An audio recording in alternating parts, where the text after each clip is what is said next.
और वक्त पर बनी जेपीसी की आज लखनऊ में अहम बैठक होने वाली है। कुछ देर बाद बैठक शुरू हो जाएगी। बैठक में शिया सेंट्रल बोर्ड के सदस्य और उत्तर प्रदेश अल्पसंख्यक विभाग के पदाधिकारी शामिल होंगे।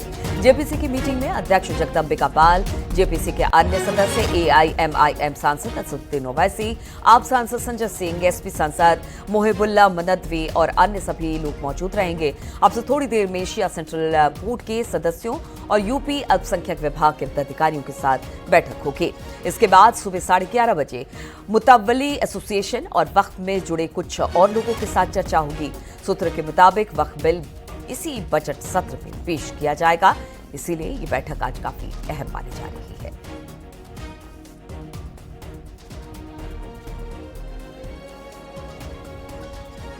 के सदस्य बृजलाल जी हमारे साथ हैं। सर, आज अहम बैठक है, कौन कौन इसमें शामिल होने वाला है और क्या कुछ डिस्कशन? हमारे इसके अध्यक्ष हैं माननीय जगदम्बिका पाल जी। हमारे कई सांसद यहाँ से जो मेंबर हैं, 31 मेंबर होते हैं, उसमें काफी लोग इसमें आए हैं और ये फील्ड विजिट का अंतिम चरण है। इसके पहले ये समिति जा चुकी है मुंबई, अहमदाबाद, उसके बाद हैदराबाद, बंगलौर, चेन्नई, गुवाहाटी, भुवनेश्वर, कलकत्ता और पटना, तो तमाम जगह और वहाँ पर आसपास के स्टेट्स को भी बुला लिया गया। तो आज यहाँ पर जो इतने स्टेक होल्डर हैं, सिया बोर्ड है, सुन्नी वक्फ बोर्ड है, यहाँ के गवर्नमेंट का मॉनिटरी डिपार्टमेंट है, सबके और अन्य स्टेक होल्डर हर जगह जाते हैं। कल कलकत्ता में कम से कम 50 से ज्यादा डेलीगेशन थे, तो सबकी बात सुनेंगे। उसके बाद सुन करके फिर ये रिपोर्ट चेयरमैन बनाएंगे और वो जो है उस पर फिर जो रिकमेंडेशंस आएंगे उनकी कब तक रिपोर्ट पेश की जाएगी? पार्लियामेंट में पेश होगा, उसके बाद वो तय होगा। इस पर सियासत भी काफी हो रही, कहा जा रहा है कि जो मुस्लिम नहीं, कोई डरा नहीं है। बेटर मैनेजमेंट होगा। तो ये हमारे साथ जेपीसी के सदस्य हैं बृजलाल जी, जिनका कहना है कि आज लखनऊ में अहम बैठक हो रही है। इससे पहले देश के अलग अलग हिस्सों में ये बैठकें हो चुकी हैं, जिसमें जो तमाम स्टेक होल्डर्स हैं वो शामिल होने वाले हैं, जेपीसी के सदस्य शामिल होने वाले हैं, सरकार के सदस्य शामिल होने वाले। इसके बाद में जो भी रिकमेंडेशन आएंगे वो संसद में पेश किए जाएंगे। कैमरा पर्सन गोपी गिरी के साथ कृतिका दीक्षित, न्यूज 18 लखनऊ। और इसी पे बातचीत करने के लिए नितिका इस वक्त हमारे साथ जुड़ गई है। नितिका, जेपीसी की बैठक होने वाली, काफी अहम बैठक मानी जा रही है, क्योंकि कहा जा रहा है कि हो सकता है इसी जो सत्र है उसी में इस बिल को पास कराने की कोशिश की जाए। तो कितने बजे ये बैठक शुरू होगी और क्या अब धीरे धीरे जो पार्टी के जो जेपीसी के मेंबर्स हैं वो आने शुरू हो गए हैं? जी देखिए, वक्फ संशोधन अधिनियम 2024 पर चर्चा के लिए ये विशेष बैठक आज लखनऊ में हो रही है, जहां जेपीसी के जो तमाम मेंबर्स हैं वो मुस्लिम स्टेक होल्डर्स और जो मुस्लिम धर्म गुरु हैं उनके साथ बैठक में चर्चा करेंगे। उसके बाद जो रिकमेंडेशंस आएंगे वो संसद में पेश किए जाएंगे। हम इस वक्त लखनऊ के मैरिट होटल में है, जहां पर ये बैठक संपन्न होगी। जो तमाम मेंबर्स हैं वो इसी होटल में रुके हुए थे, तो बैठक अब से कुछ देर में शुरू होने वाली है और जो बाकी के सदस्य हैं वो अभी लगातार यहाँ पर पहुंच रहे हैं। इस बिल के बारे में जो चर्चा होगी, जो रिकमेंडेशंस आएंगे वो बेहद अहम है, क्योंकि उत्तर प्रदेश में वक्फ की सबसे ज्यादा संपत्तियां हैं। ऐसे में यहाँ से जो चर्चा होगी, यहाँ से जो रिकमेंडेशन सामने आएंगे वो बेहद मायने रखते हैं पूरे देश के लिए। कल कलकत्ता में बैठक थी, उससे पहले बिहार में बैठक थी, इसी तरह से देश के अलग अलग हिस्सों में ये बैठकें हो चुकी हैं। आज लखनऊ में ये अहम बैठक हो रही है, जिसमें जो तमाम जेपीसी के सदस्य हैं, चाहे वो अध्यक्ष जगदम्बिका पाल हों, असदुद्दीन ओवैसी हों, इसी तरह से जो तमाम मेंबर्स हैं वो यहाँ पर मौजूद रहेंगे। साथ ही में सरकार की जो माइनॉरिटीज के कमीशंस हैं उनके भी मेंबर्स यहाँ पर रहने वाले हैं, मुस्लिम धर्मगुरु रहने वाले हैं, जो मुस्लिम स्टेक होल्डर्स हैं वो यहाँ पर मौजूद रहने वाले हैं और इन सभी से चर्चा करके जो रिकमेंडेशन सामने आएंगे उन पर विचार किया जाएगा। उसके बाद में इसकी रिपोर्ट जो है वो संसद में पेश की जाएगी। इससे पहले भी जो जेपीसी की पहली बैठक है वो 22 अगस्त को हुई थी। इसके बाद में जगदम्बिका पाल 26 अगस्त को लखनऊ आए थे, यानी कि ये लखनऊ में उनकी दूसरी विजिट है। इससे पहले उन्होंने जो मुस्लिम धर्मगुरु हैं तमाम, उनसे यहाँ पर लखनऊ में चर्चा की थी इस बिल पर और वो रिकमेंडेशंस उस समय भी लेकर गए थे और आज ये एक बार फिर से जेपीसी की ऑफिशियल तो हर पहलू पर बात हो जानी चाहिए। ये जो वक्फ संशोधन बिल है और इसी को लेकर जो जेपीसी के तमाम सदस्य हैं अलग अलग राज्यों में जा रहे हैं और वहां पर तमाम लोगों से बातचीत हो रही है, अहम बैठकें हो रही हैं। बहुत बहुत शुक्रिया नितिका इस पर तमाम जानकारी हम तक पहुंचाने के लिए आगे भी इस पर आपसे अपडेट लेते रहेंगे। वहीं इस दौरान सीएम योगी ने समाजवादी पार्टी को पर निशाना साधा है। सीएम योगी ने कहा कि मैं कांग्रेस और समाजवादी पार्टी से पूछना चाहता हूं कि एएमयू जामिया में SC/ST को आरक्षण क्यों नहीं मिलता, देश के पैसे से चलने वाले संस्थान में प्रवेश क्यों नहीं है। सीएम योगी ने कहा कि जो कांग्रेस है वही समाजवादी पार्टी है। कन्नौज के मेडिकल कॉलेज का नाम बदला गया था, हमारी सरकार आई तो वापस से नामांकन किया गया और बाबा साहब के नाम पर इसे रखा गया।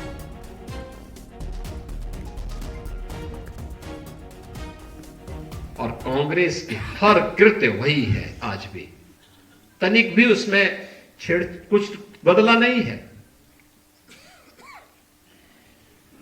जो कांग्रेस है वही समाजवादी पार्टी भी है। याद करिए, कन्नौज के मेडिकल कॉलेज का नामकरण बाबा साहब डॉक्टर भीमराव अंबेडकर के नाम पे था। समाजवादी पार्टी की सरकार अखिलेश यादव के नाम पे बनी तो उन्होंने बाबा साहब भीमराव अंबेडकर के नाम को हटा दिया। और तो बाद में हमारी सरकार आई तो फिर मैंने वहां पे उस मेडिकल कॉलेज का नामकरण फिर से बाबा साहब भीमराव अंबेडकर के नाम से। इन्होंने अखिलेश यादव, जब आपने देखा होगा 2012 में प्रदेश के मुख्यमंत्री बने थे, उस समय इन्होंने पहली घोषणा की थी कि बाबा साहब भीमराव अंबेडकर और जितने भी सामाजिक न्याय के महापुरुष हैं इनके बने हुए स्मारकों को हम तोड़ेंगे।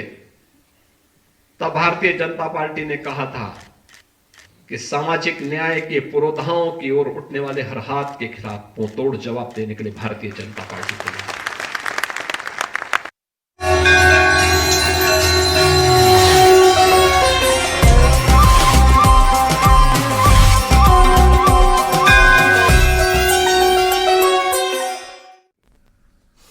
बात महाकुंभ की तो भव्य और दिव्य महाकुंभ में श्रद्धा और भक्ति का पवित्र संगम देखने को मिल रहा है।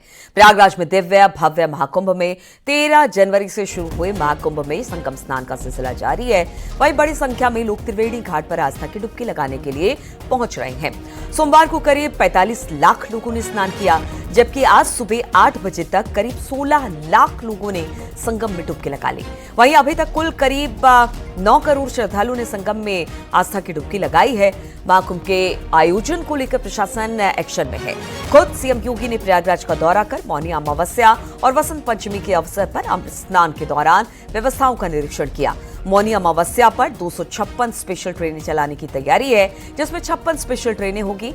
महाकुंभ मेला 26 फरवरी 2025 को महाशिवरात्रि के दिन तक चलेगा।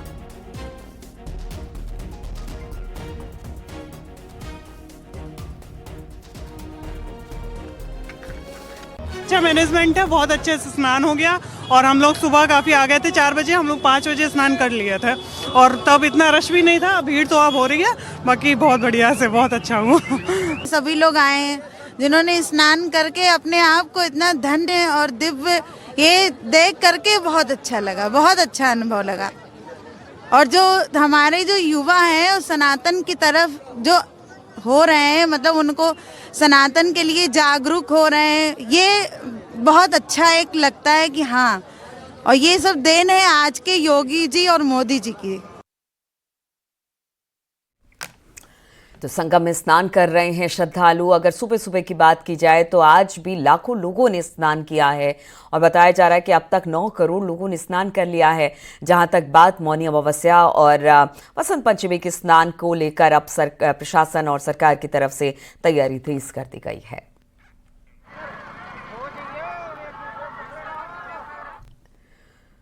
तो योगी जी लगातार प्रयागराज में स्थिति का जायजा ले ही रहे हैं और अब ये बताया जा रहा है कि प्रयागराज महाकुंभ में कल योगी कैबिनेट की अहम बैठक होगी। इसके लिए सभी मंत्रियों को आज ही प्रयागराज पहुंचने के लिए कह दिया गया है।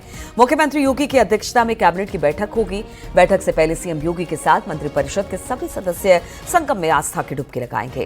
कैबिनेट की बैठक में खास तौर से प्रयागराज से संबंधित कई अहम प्रस्ताव को मंजूरी दी जाएगी। परेड ग्राउंड स्थित integrated command and control centre यानी कि ICCC में सुबह 11 बजे से कैबिनेट की बैठक शुरू हो जाएगी। मुख्यमंत्री योगी आदित्यनाथ ने 2019 में प्रयागराज कुंभ के दौरान भी मंत्रियों की बैठक बुलाई थी, जिसमें मेरठ में प्रयागराज तक गंगा एक्सप्रेस वे बनाने की योजना को मंजूरी दी गई थी। उत्तर प्रदेश के मुख्यमंत्री योगी आदित्यनाथ की अध्यक्षता में कल महाकुंभ नगर प्रयागराज में कैबिनेट बैठक होगी। इस कैबिनेट बैठक में यूपी सरकार के 54 मंत्री हिस्सा लेंगे। 100 से ज्यादा वीआईपीओ की मौजूदगी कुंभ नगर क्षेत्र में रहेगी। कैबिनेट बैठक को लेकर सारी तैयारियां पूर्ण कर ली गई हैं। संगम क्षेत्र के दूसरे छोर अरैल में इस कैबिनेट बैठक का आयोजन किया जा रहा है। त्रिवेणी संकुल में इस कैबिनेट बैठक का आयोजन किया गया है। यह स्थान पहले कहीं दूसरा था, लेकिन बाद में कैबिनेट बैठक अच्छे से हो सके इसलिए त्रिवेणी संकुल में इस बैठक को आयोजित किया गया है। आज शाम तक उत्तर प्रदेश सरकार के कई मंत्रियों के यहां पहुंचने की संभावना है। सभी के यहां रुकने की व्यवस्थाएं कर ली गई हैं। सुरक्षा व्यवस्था चाक चौबंद कर ली गई है। न्यूज 18 की टीम इस वक्त कुंभ क्षेत्र में ही मौजूद है। यहाँ की तस्वीरें भी आप देखिए कि किस तरह से यहाँ पर साधु नगरी एक तरह से बन गई है, कुंभ नगरी, और ये छटा देखते ही बनती है। महाकुंभ मेला क्षेत्र में 22 जनवरी को प्रस्तावित प्रदेश सरकार की मंत्रिमंडल की बैठक अरैल में बनाए गए त्रिवेणी संकुल में होगी। वीआईपी प्रशासन से आम श्रद्धालुओं को परेशानी न हो सके, इसके लिए प्रयागराज मेला प्राधिकरण ने बैठक का स्थान बदल दिया है। बैठक में सीएम योगी आदित्यनाथ, दोनों डिप्टी सीएम के साथ ही सभी मंत्री संगम में स्नान भी करेंगे। बैठक दोपहर 12 बजे से प्रस्तावित है। बैठक में प्रदेश सरकार के 54 मंत्री मौजूद रहेंगे, जबकि 130 वीआईपी प्रयागराज आएंगे।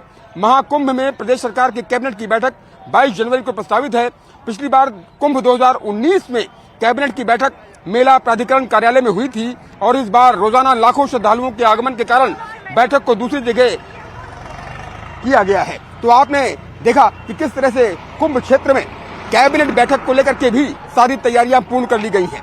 अरैल क्षेत्र में कैबिनेट की बैठक होगी। निश्चित तौर पर देखने वाली बात होगी कि महाकुंभ नगर प्रयागराज में हो रही कैबिनेट बैठक में क्या अहम फैसले लिए जाते हैं। माना जा रहा है कि इस कैबिनेट बैठक में प्रयागराज को लेकर तमाम प्रस्ताव पास कर दिए जाएंगे। कैमरा पर्सन सोनू मंडल के साथ उमेश श्रीवास्तव, न्यूज 18, महाकुंभ नगर क्षेत्र प्रयागराज। और रुकेंगे यहाँ पर छोटे से ब्रेक के लिए, जल्द हाजिर होंगे।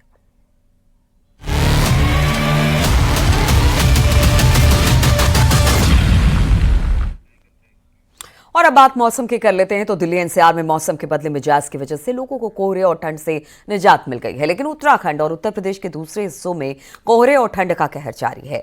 प्रयागराज, अयोध्या, हरिद्वार की तस्वीरें हम आपको दिखा रहे हैं। 3 जगह कोहरे के साथ दिन की शुरुआत हुई, जिससे विजिबिलिटी बेहद कम रही। ठंड से बचने के लिए लोग अलाव का सहारा ले रहे हैं, मगर ठंड और कोहरे पर आस्था भारी है। प्रयागराज, अयोध्या, हरिद्वार तीनों धर्म नगरियों में श्रद्धालु बड़ी तादाद में पहुंच रहे हैं। सुबह से 5 बजे भोर से कोहरा जो है कि पड़ा हुआ है और सनातन यात्री लोग नहाने के लिए घाट पर तत्पर, माने भीड़ के वजह से जो है कि नहा रहे हैं। कोहरा तो इसीलिए तो अभी किसी का इंतजार कर रहे हैं। अब मिल जाएंगे तो साथ में जाएंगे हम लोग दर्शन करने। ठंडा लग रहा है, बहुत ज़्यादा ठंड हो रही है। अभी भी बहुत घना कोहरा है, ठंड हो रहा है, लेकिन यहाँ बहुत अनेक व्यवस्थाएं हैं सरकार द्वारा, प्रशासन द्वारा। जगह जगह पर सिलेंडर का अलाव लगाया गया है।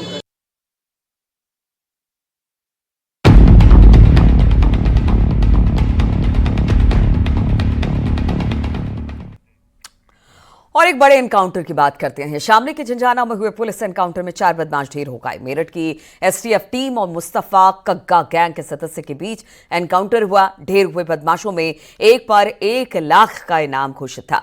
एनकाउंटर के दौरान एसटीएफ के इंस्पेक्टर सुनील को भी गोली लगी है। वो बुरी तरह से घायल हुए हैं, जिनको गुरुग्राम के मेदांता रेफर कर दिया गया है।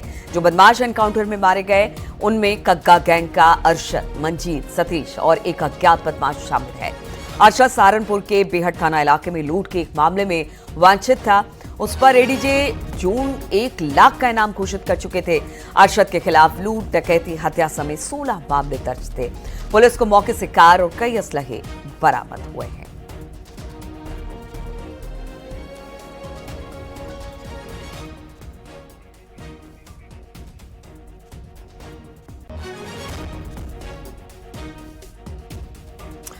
और उत्तर प्रदेश के डीजीपी ने इस एनकाउंटर पर क्या कहा, ये सुनते हैं।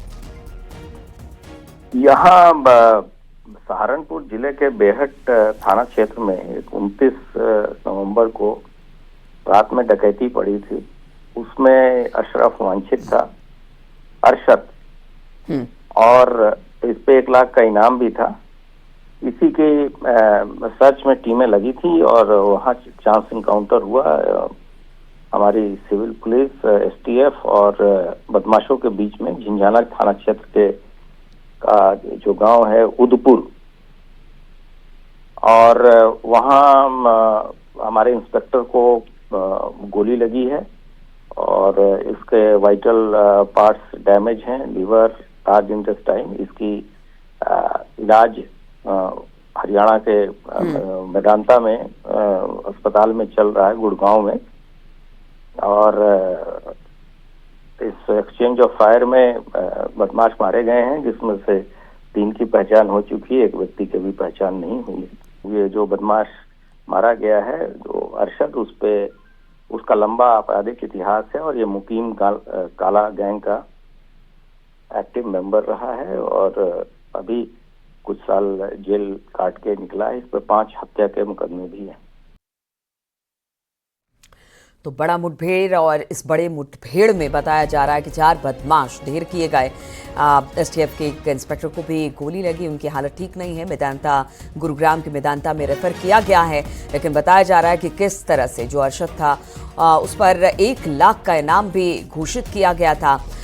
3 लोग इसके गैंग के और मारे गए हैं इसके साथ साथ, यानी कुल 4 लोग, और इसे एक बड़ा एनकाउंटर कहा जा रहा है। सर्दी की आहट के साथ ही प्रवासी पक्षियों का प्रयागराज के संगम में आना शुरू हो जाता है और इस बार 5000 किलोमीटर दूर से कुंभ में साइबेरियन पक्षी आए हैं। दावा किया जाता है कि साइबेरिया से आए माइग्रेटरी पक्षी संगम तट पर आकर शाकाहारी बन जाते हैं। गंगा जी की त्रिवेणी पर उड़ रहे ये पक्षी, ये हैं सीगल्स, और ये आए हैं साइबेरिया से। देखिए तस्वीरें यहाँ पर। एक अनोखी तस्वीर ये कि हम जो ये वेजिटेरियन स्नैक्स खिलाते हैं इनको, ये खाकर ये अभ्यस्त हो जाते हैं इनको खाने की। इनकी ईटिंग हैबिट्स जो है वो बदल जाती हैं। आमतौर पर ये पक्षी जो हैं वो मछली खाते हैं और मछली खाने की वजह से इनके मसल्स जो हैं वो तैयार होते हैं ताकि ये वापस माइग्रेट कर सके, वापस साइबेरिया लौट सकें। हालांकि ये जो संगम पर आकर ये पक्षी भी शाकाहारी हो जाते हैं।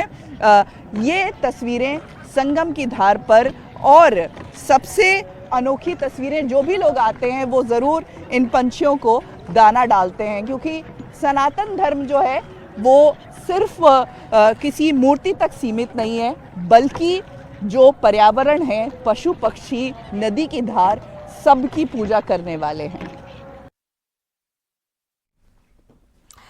तो इन्हीं तमाम खबरों के साथ इस बुलेटिन में फिलहाल इतना ही। रुकेंगे छोटे से ब्रेक के लिए। आगे देखिए उत्तराखंड की खबरें।